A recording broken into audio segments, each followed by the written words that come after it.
I have been waiting for these for a very long time. Since the first ones, actually.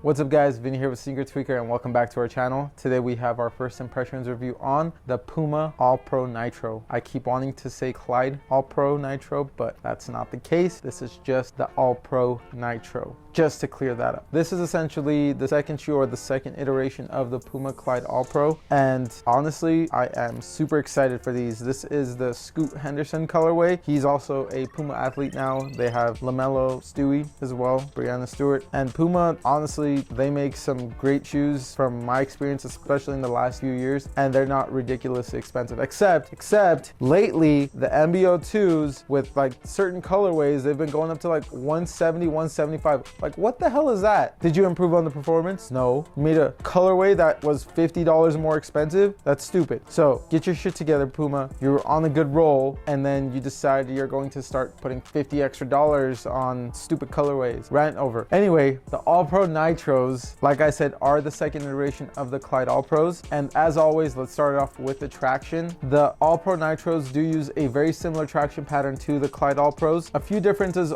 is that one, this is a translucent outsole, whereas pretty much I think all of the Clyde All-Pros were solid rubber and they performed really well, which hasn't been the case for Puma solid rubber outsoles with their more recent shoes, but their translucent has been performing extremely well. Super tacky rubber, and I haven't had any issues with their translucent. As for the pattern, like I said, it is similar to the Clyde All-Pros. One of the biggest differences is that you're missing the pivot point right here that was in the Clyde All-Pros, and then the heel is slightly different. Again, you do have areas where the heel cushion is slightly exposed, just like the Clyde All-Pros. However, for the most part, this is very similar to the Clyde All-Pro. Honestly, I'm excited for it. I think it's going to be money. As for what the traction pattern looks like, I'm in the same boat with a lot of other people. It looks like, to me, the Boston Celtics floor, and I think everyone who sees it will think the same thing. As for the cushion, it is using Puma's Nitro foam, as the name suggests, and Nitro has been awesome. It's been getting more and more comfortable, and it was comfortable even when they used it in the MBO1s, which I believe was one of the first shoes that they implemented Nitro in their basketball line, and it was super nice, and they just kept making it more and more comfortable. These ones, I'm pretty sure, are going to be the same, which is different than the Clyde All-Pros. The Clyde All-Pros were using their Pro Foam or Pro Foam Plus. The Nitro foam, I think, is a little bit more bouncy, if that makes sense. As for the fit, they do fit true to size. Puma has been known to be a little bit more forgiving to wide footers as opposed to Nike. However, these do seem like they're a little snug. If you are a wide footer, I would try them on in-store if possible. For narrow feet and normal feet, they're great. They fit true to size and super comfortable. As for the support, you do have honestly all kinds of support throughout the shoe. You have this synthetic leather that goes through the eyelets and into the medial side on the forefoot, and then also goes through the eyelets here. You do have this synthetic leather on the heel as well for a external heel counter. Overall, the support I think is going to be great. With the mesh upper and the synthetic leather, it was more than enough with the Clyde All-Pros, and I think it's going to be more than enough with the All-Pro Nitro. For, I guess, the materials, just talked about it. It's using synthetic leather, and you have mesh the majority of the shoe. Are the materials the most premium? No, but these are the things that are going to be the lightest nowadays. A lot of people are using lighter materials as opposed to leathers, suedes, nubucks. That's more of a thing of old. Some shoes do have hints of leather or synthetic leather throughout them, more so like toe cap or somewhere else, but you won't get a shoe that's fully leather or fully suede really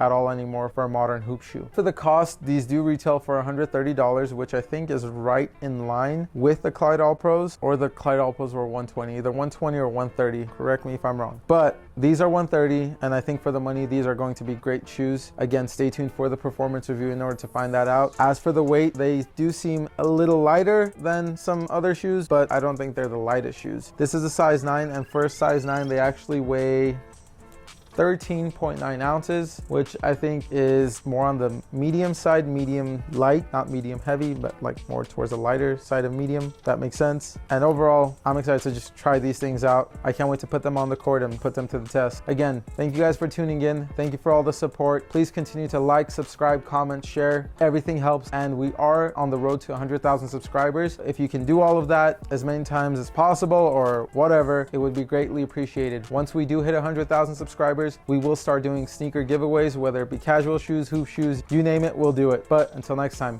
peace.